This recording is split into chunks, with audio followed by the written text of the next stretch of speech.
जय श्री कृष्ण। श्रीमद् भगवद गीता अध्याय 2 श्लोक 2। श्री भगवान उवाच कुतस्त्वा कश्मलमिदं विषमे समुपस्थितम् अनार्यजुष्टं स्वर्ग्यं कीर्ति कर्म अर्जुन। श्री भगवान ने कहा, हे अर्जुन, तुम्हारे मन में यह कलशम आया कैसे? यह उस मनुष्य के लिए तनिक भी अनुकूल नहीं है जो जीवन के मूल्य को जानता हो। इससे उच्च लोक की नहीं अपितु अपयश की प्राप्ति होती है। अर्थात श्री कृष्ण तथा भगवान अभिन्न हैं। इसीलिए श्री कृष्ण को संपूर्ण गीता में भगवान ही कहा गया है। भगवान परम सत्य की पराकाष्ठा हैं। परम सत्य का बोध ज्ञान की 3 अवस्थाओं में होता है। ब्रह्मा या निर्विशेष सर्वव्यापी चेतना, परमात्मा या भगवान का अंतर्यामी रूप जो समस्त जीवों के हृदय में है, तथा भगवान या श्री भगवान कृष्ण। श्रीमद् भगवत में परम सत्य की यह धारणा इस प्रकार बताई गई है। वदन्ति ततत्त्वविदस्तत्त्वं यज्ज्ञानं द्वयं ब्रह्मेति परमात्मेति भगवानीति शब्दते। परम सत्य का ज्ञाता परम सत्य या अनुभव ज्ञान की 3 अवस्थाओं में करता है, और ये सब अवस्थाएं एक रूप हैं। ये ब्रह्मा, परमात्मा तथा भगवान के रूप में व्यक्त की जाती हैं। इन 3 दिव्य पक्षों को सूर्य के दृष्टांत द्वारा समझाया जा सकता है, क्योंकि उसके भी 3 भिन्न भिन्न पक्ष होते हैं। यथा धूप अर्थात प्रकाश, सूर्य की सतह तथा सूर्यलोक स्वयं। जो सूर्य के प्रकाश का अध्ययन करता है वह नौसिखिया है। जो सूर्य की सतह को समझता है वह कुछ आगे बढ़ा हुआ होता है, और जो सूर्यलोक में प्रवेश कर सकता है वह उच्चतम ज्ञानी है। जो नौसिखिया सूर्य प्रकाश, उसकी विश्वव्याप्ति तथा उसकी निर्विशेष प्रकृति के अखंड तेज के ज्ञान से ही संतुष्ट हो जाता है, वह उस व्यक्ति के समान है जो परम सत्य के ब्रह्म रूप को ही समझ सकता है।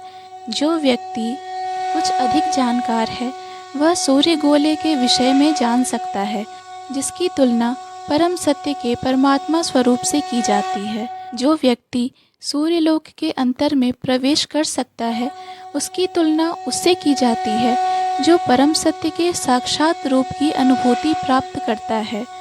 अतः जिन भक्तों ने परम सत्य के भगवान स्वरूप का साक्षात्कार किया है वे सर्वोच्च आध्यात्मवादी हैं। यद्यपि परम सत्य के अध्ययन में रत सारे विद्यार्थी एक ही विषय के अध्ययन में लगे हुए हैं। सूर्य का प्रकाश, सूर्य का गोला तथा सूर्यलोक की भीतरी बातें, इन तीनों को एक दूसरे से विलग नहीं किया जा सकता। फिर भी तीनों अवस्थाओं के अध्येता एक ही श्रेणी के होते हैं।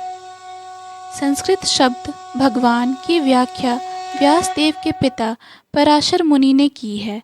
समस्त धन, शक्ति, यश, सौंदर्य, ज्ञान तथा त्याग से युक्त परम पुरुष भगवान कहलाता है। ऐसे अनेक व्यक्ति हैं जो अत्यंत धनी हैं, अत्यंत शक्तिमान हैं, अत्यंत सुंदर हैं और अत्यंत विख्यात, विद्वान तथा विरक्त भी हैं, किंतु कोई साधिकार यह नहीं कह सकता कि उसके पास सारा धन, शक्ति आदि है। एकमात्र कृष्ण ही ऐसा दावा कर सकते हैं, क्योंकि वे भगवान हैं। ब्रह्मा, शिव या नारायण सहित कोई भी जीव कृष्ण के समान पूर्ण ऐश्वर्यवान नहीं है। अतः ब्रह्म संहिता में स्वयं ब्रह्मा जी का निर्णय है कि श्री कृष्ण स्वयं भगवान हैं। न तो कोई उनके तुल्य है, न उनसे बढ़कर है। वे आदि स्वामी या भगवान हैं, गोविंद रूप में जाने जाते हैं और समस्त कारणों के परम कारण हैं। ईश्वरः परमः कृष्ण सच्चिदानंद विग्रह अनादिरादिर्गोविंदः सर्व कारण कारणम। ऐसे अनेक पुरुष हैं जो भगवान के गुणों से युक्त हैं, किंतु कृष्ण परम हैं, क्योंकि उनसे बढ़कर कोई नहीं है। वे परम पुरुष हैं और उनका शरीर सच्चिदानंदमय है। वे आदि भगवान गोविंद हैं और समस्त कारणों के कारण हैं। भगवान के नाना अवतारों की सूची है, किंतु कृष्ण को आदि भगवान बताया गया है, जिनसे अनेकानेक अवतार तथा ईश्वर विस्तार करते हैं। एते चांश कला पुंसः कृष्णस्तु भगवान स्वयं इंद्रारी व्याकुलम लोकम मृडयन्ति युगे युगे। यहाँ पर वर्णित सारे अवतारों की सूचियाँ या तो भगवान की अंश कलाओं अथवा पूर्ण कलाओं की हैं, किंतु कृष्ण तो स्वयं भगवान हैं। अतः कृष्ण आदि भगवान, परम सत्य, परमात्मा तथा निर्विशेष ब्रह्म दोनों के उद्गम हैं। भगवान की उपस्थिति में अर्जुन द्वारा स्वजनों के लिए शोक करना सर्वथा अशोभनीय है। अतः कृष्ण ने कुतः शब्द से अपना आश्चर्य व्यक्त किया है। आर्य जैसी सभ्य जाति के किसी व्यक्ति से ऐसी मलिनता की उम्मीद नहीं की जाती। आर्य शब्द उन व्यक्तियों पर लागू होता है जो जीवन के मूल्य को जानते हैं और जिनकी सभ्यता आत्म साक्षात्कार पर निर्भर करती है।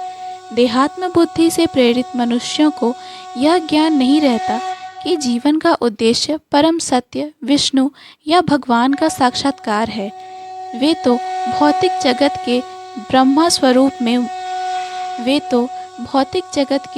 स्वरूप से मोहित हो जाते हैं। अतः वे ये नहीं समझ पाते कि मुक्ति क्या है। जिन पुरुषों को भौतिक बंधन से मुक्ति का कोई ज्ञान नहीं होता, वे अनार्य कहलाते हैं। यद्यपि अर्जुन क्षत्रिय था, किंतु युद्ध से विचलित होकर वह अपने कर्तव्य से च्युत हो रहा था। उसकी यह कायरता अनार्यों के लिए ही शोभा देने वाली हो सकती है। कर्तव्य पथ से इस प्रकार का विचलन न उसकी यह कायरता अनार्यों के लिए ही शोभा देने वाली हो सकती है। कर्तव्य पथ से इस प्रकार का विचलन न तो आध्यात्मिक जीवन में प्रगति करने में सहायक बनता है, न ही इससे संसार में ख्याति प्राप्त की जा सकती है। भगवान कृष्ण ने अर्जुन द्वारा अपने स्वजनों पर इस प्रकार की करुणा का अनुमोदन नहीं किया। जय श्री कृष्ण। पूर्ण भगवत गीता के श्लोकों को सुनने और समझने के लिए कृपया हमें सब्सक्राइब करें। वीडियो पसंद आया हो तो लाइक और शेयर करें।